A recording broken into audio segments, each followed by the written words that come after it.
Got another one. You cannot beat good chatterbait bite. Grass flats, anywhere in the country.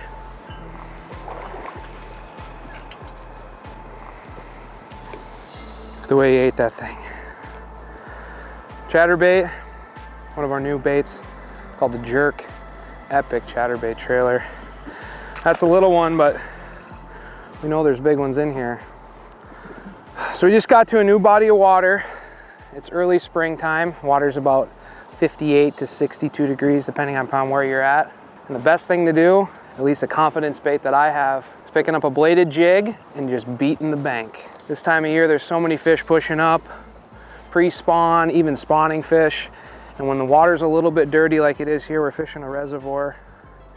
The best thing to do is just cover water, find a group of fish, and once you do that, then you can slow down and catch them on different baits and Texas rig worms, jigs, and things of that nature. But just to find a group of them, bladed jig is definitely the way to go. I think a big key factor to the success of your bladed jig is what kind of trailer you pick. In certain situations, you know, you want something that's got that subtle presentation and it's gonna let that blade do all the work. And then you've got times where you're gonna fish it and let it fall, and you're kind of gonna fish it almost like your standard flipping jig, but in open water. And when you do that, I like to go to a little bulkier body presentation, something with some legs that are gonna move and flutter, but it's gonna be a big bulky presentation. When I'm swimming it around shad, even something that's gonna imitate like perch, whatever it may be, I like a little bit slender profile. And what that does, it also lets me swim that jig a little bit faster, and it keeps the bait down. You start getting a big wide presentation, kind of helps keep that bait and it will rise it up. So a slender profile is definitely gonna go when you're swimming it. If you're pitching it, hopping it on the bottom, fishing it more like a standard jig, I like to go with something a little more bulky.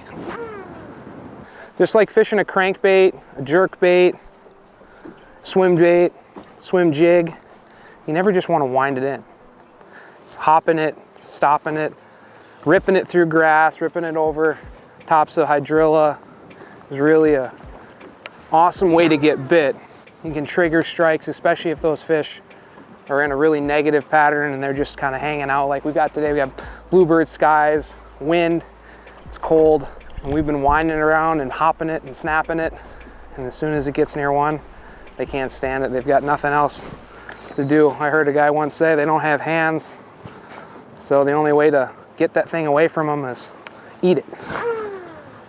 So just made the long trip from Florida all the way up to northern Minnesota, and we have been throwing chatterbaits like crazy down there on a 7-11 cranking rod. And the reason that we go with a 7-11 down in Florida this time of year is the grass is so thick and you've got to pick up so much line that that longer rod helps you do that. And so I've been throwing that around here, but notice there's just not as much grass. The cover's a lot more sparse. I don't need a heavy bladed jig like I've been throwing. I've been throwing a 3/4 ounce. It's 2 foot of water here. There's not a lot of cover. I'm honestly gonna switch it up. I'm gonna go to a 3/8 chatterbait. I'm gonna put on the chatter crank rod. And that chatter crank rod, it's got a really, really good action to it. The 2 key attributes I look for in a bladed jig rod: they've got to have plenty of power, and they've got to have a moderate action. Here's one.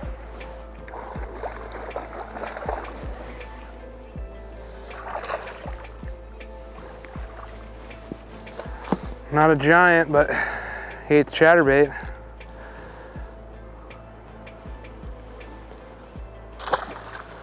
Let's go find mama.